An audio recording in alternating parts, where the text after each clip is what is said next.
you again, do you have any clarity on what's happening next year about your job status? I haven't been told anything different. Do you want to get that cleared up ASAP, or do you? It's only coming from the outside. It's not inside the building. So to me, there's nothing to clean up until I hear it from inside the building. AP, when you look at Aiden and his performance, I'm curious if this is it's my observation, I'd like you to know, tell me if it's fair or not. You haven't seen enough, in my opinion, to determine whether he's a QB1 or not, but he certainly deserves to be in the competition. Would you agree with that? And do you need to go forward and keep looking till you know you have the guy? Well, I think with Aiden, I think what you're seeing is somebody that's finally played 17 games, right? That was his 17th game as a starter. I think you got to look at just the whole platform of it. Not one time has he went in as a day one starter, right? He's been either thrown in the game or coaching change or, bench quarterback. So what does that look like maybe when he has a whole offseason as the guy? So I think a lot of guys have to go into that evaluation. But I think what you see with Aiden, like we saw last night, some big-time throws, some throws we want to take back and not do. And, obviously he's still working on mobility. He got out the pocket again there. So there's work there for a young player that's going in year 3. Do you see making changes on your staff? No, not as today. Kind of big picture, not just roster, coaching staff, but what do you think you guys need to do moving forward to help turn things around? Got to get better players. Got to coach better. Got to do a lot of things better when you only win 4 games. For yourself, individually, I know you obviously focus on the entire team, but for yourself personally as a head coach, where do you think you need to improve moving forward? Everything that a head coach needs to improve in. How important is it to re-sign Robert Spillane to this team? And Robert's huge. I think he's earned, we got every penny out of him for what we signed him for 2 years ago. And he's done an outstanding job. Hell, had a hell of a game last night all over the field making tackles, top 5 in the league in tackles. But more importantly, a leader, a real staple of what our defense is. Done a great job from a physicality standpoint, leadership standpoint, vocally as well. To me, like we always talk about linebacker play in this room at times. It's fun watching him play linebacker because he gives it, balls to the wall, all out. I would love to see him be a Raider. A lot of the players in the locker room showed their support for you last night and said that during that 10-game losing streak, you kept them together. How in particular did you do that? Just being myself like I am every day. I never change, win, lose, or draw. I'm AP regardless of if I'm standing in front of you or I'm outside this building. And that's how I treat those men. I treat them like men. They're pro football players. They understand that. We talk and we have honest conversations. It doesn't just happen when we win. We don't just sit there and pat each other on the back. When we lose, we're straightforward. So it was challenging, though. When you lose 10 straight, how do you keep going in front of your team and motivate them? But to their credit, and I keep talking about it, learn how to be a pro, right? Especially with a young team. And that's what we constantly talked about. I thought they did a good job just buying into what the message or the mindset was of each and every week. And regardless, and I said in this room before, like win, lose, or draw, those guys competed. They gave effort. There's improvement there. You've seen some young players really step up. And that's what I think, this last month really was for us. Obviously, we won 2 games in a row and lost last night. But I thought you saw some things that you could say, man, they were working on it. You can see the technique. You see the fundamentals. You can see the scheme. You can see the players improving. And that's what I think is a plus and a positive to our team. To that point, whether personally or professionally, where do you feel like you have grown the most over the last 2 seasons? Yeah, I'm going to go back to it, just patience, What I need to do a better job of, and as I said question earlier, I need to go with my gut. I did that a lot. I was better at that last year. This year I didn't do what I wanted to do as much as I wanted to do it. I think there was a reason behind that? No, just lessons learned. Coach, going back to training camp, one of the important things that you mentioned was brotherhood, was being able to play for each other and that team leadership. How much of it do you think went into effect this season and even just last night fighting till the last second? I think it was critical because, again, the way the season went, the expectations that we have for ourselves, to go through that and never see this team point fingers at one another. There was never no bickering. There was no in-house issues or fires or anything that was detrimental to the team, even with movement with the staff or players. Nobody flinched. There was no blinking. We just kept moving on, next man up mentality. And they really embraced that throughout the entire season. I'm really proud of how we finished even last night. Obviously, when the game started to get out of hand, those guys still competing, even on offense and trying to, go for it onside. It wasn't like kick the ball off and let them, let's keep fighting until the clock hits 0. So they really took a lot of pride. You can see the emotions and the hurt, after that loss last night. That was sad to see from our guys. But like I told them, one loss, one season that's not who we are. And that's not going to design us. When you talk about, going with your gut, don't want to put any words in your mouth, but is there things that you would have done differently with the quarterback situation coming out of training camp? Yep. Yes. And I guess, why did you go with Gardner? And it sounds like you probably would have rather gone with. Yeah, I'm not gonna get into that. It's just I made that decision, and obviously, we made the decision to move on from Gardner after week 5, I believe, and then things just kind of went left and right after that. Coach, when you look at the rookie class, not even just the guys you drafted, but also the guys like Jonah and Thomas that you picked up, can you just talk about how they played, and does that make you encouraged on player development? No, really huge. I think, again, I'm going to go back to a credit to our staff doing a really good job of just constantly, just not always worrying about the Max Crosbys of the world and the Christians and Roberts of those guys that kind of your bottom feeders, that's up and coming in your program, your organization. And when you get players from the outside, like Jonah from Indy and Zach from Cincinnati, there's a lot that goes into it, right? This is not just scheme, it's technique, it's culture, it's the foundations, the things that we're working on in training camp and in OTAs and mini camp. And what I'm really proud of is what is built really for our team is depth. Get all these guys that were on this IR, which is 13, 14 guys on IR, get them back, and now you got some depth, with some young players that's played over 500 plus snaps. And I started my 6th year today covering this team, and in those 6 years, the only real consistency has been inconsistency. You mentioned not wanting to make staff changes. How important is it to you, AP, moving forward to keep your staff?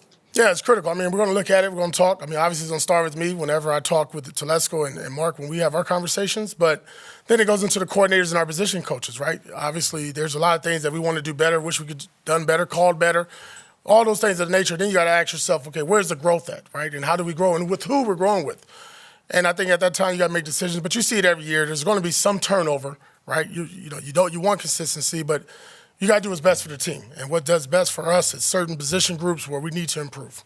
I know last year during the draft process, you were wired in on the quarterbacks there, a couple in particular that caught your eye. Do you expect that to be the case this year? And what do you have any kind of a sense on this year's quarterback class? Yeah, just like last year's class, because where I came from recently in my last job, still familiar with these quarterbacks. I got a good pulse and beat on a few of these guys, their personalities and who they are, and they can't really fool me in the interviews. Obviously, we'll go through evaluation with them on the grass, but I hope to have a bigger and more impact in the quarterback room. A few weeks ago, you mentioned you wanted to get Kobe those 1,000 yards. Yeah. Got it yesterday. What does that mean, and how does that speak of him as a player and even his teammates having his back? Yeah, really from one undrafted player myself to another, to watch him get that and really surpass everything he's talked about for himself, right? Coming in the league undrafted, and all you see is just the arrow pointing up and improving. Then you come here and you got some big personalities and some big-time players here at your position, and then to see him get that opportunity and make the most out of it. What I was really excited about is when you saw it happen, and I kind of knew something was going on when all our guys started hugging on him. EB came off the sideline.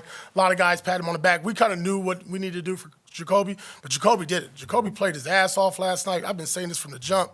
The ultimate team player.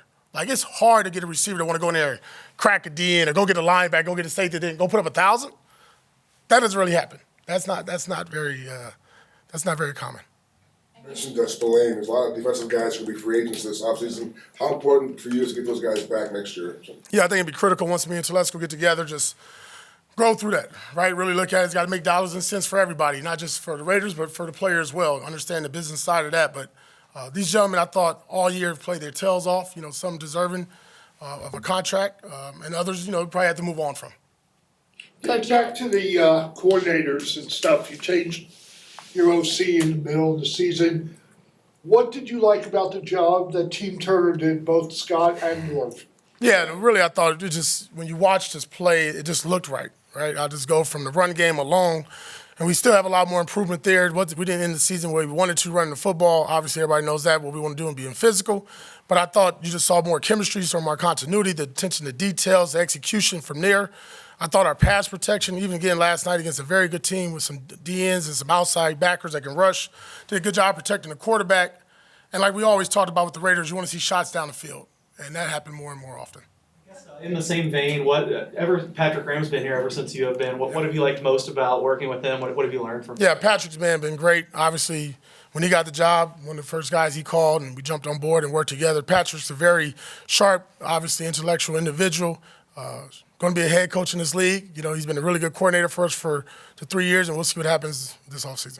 Coach, there's obviously a lot of noise from the fan base, and in a season like this, a lot of negative, but there's also a lot of positive, support from Raider Nation, both nationally and internationally. What is your message to them? I appreciate the support, win, lose, or draw. You know, when you take this job and when you're in front of this room, in front of the building, in front of the organization, the face of the organization, you take the good with the bad, right? And when we win, everybody's AP. When you lose, get rid of his ass. I get it. That's the nature of the beast. It was no different when I played, right? When you play well, they keep you and they give you more money. And you don't, you go to another team. So that's a good part about being a former player. You get the nature of the business. But Raider Nation's been great. I'll say this. For the 9 road games we had, they showed up, every one of them. And they were loud, they were beating. The black hole, we always a kick to it. No different than last night. Thought they were outstanding, for us on some third downs and down there in the red zone. Had a goal line stop because of the noise, had them call a timeout. So Raider Nation's been great. It's been great to me. I appreciate the support. Good, bad, and ugly. I get it. And I take it, and I don't blink or flinch. It is what it is. We got to win more games, and that's what everybody expects, myself included.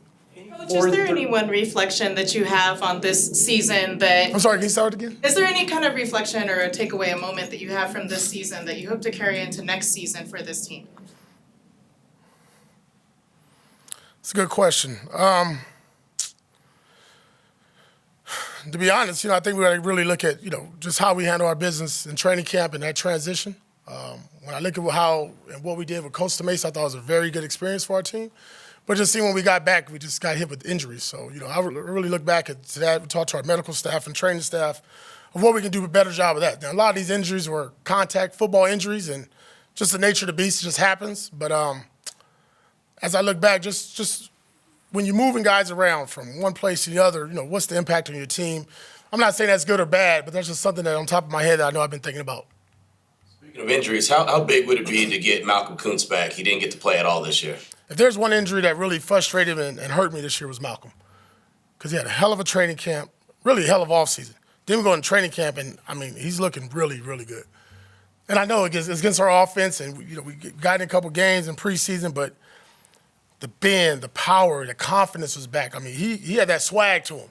And when he went down that Thursday, it hurt our team. You felt it. You felt the emotional drop within the building. And it was a sad moment, but to Malcolm's credit, and seeing him in the building every day working out and starting to get his little juices back to him, man, it'd be good to have him back because, he's just on the brink of being a really good football player. And it'd be good to see him come back as a Raider and do what he needs to do for us to win. Got time for 2 more years. Go ahead, Tom. A 4-13 season for the Raiders is disappointing, but do you believe this franchise, looking back in a couple of years, will be able to see 22 or 27 first and second year guys playing, and that will be something positive that does come out of a disappointment? Yeah, without a doubt. I think, just looking at stats, us and the Rams were one of the younger team, playing a lot of young guys late in the month, late this season.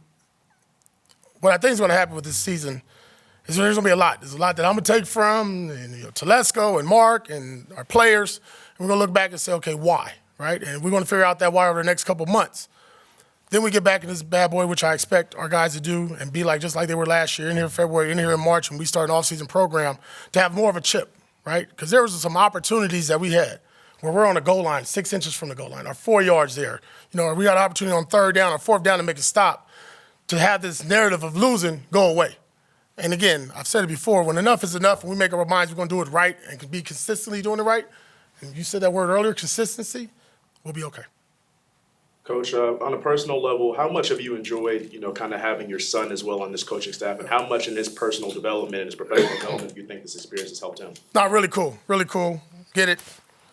Kind of a homer deal, right? But hell no, it ain't a homer deal. When the guy's going to one day be a coordinator and a coach in this league, you got to start from the ground up, put him with the offensive line. He gets beat out of him every day by Jackson Powers and Colton Miller and those guys. See him go on defense next year would be really exciting. But it's always good when for myself, when I played, I didn't spend a lot of time with my son, right? Because I was traveling and working, trying to have a good living for him. And now to be with him and watch him be a father, be around him, watch him learn, go through the ups and downs of coaching. Hell, tired as hell. It's like a rookie season for him. He might hit the rookie wall in coaching.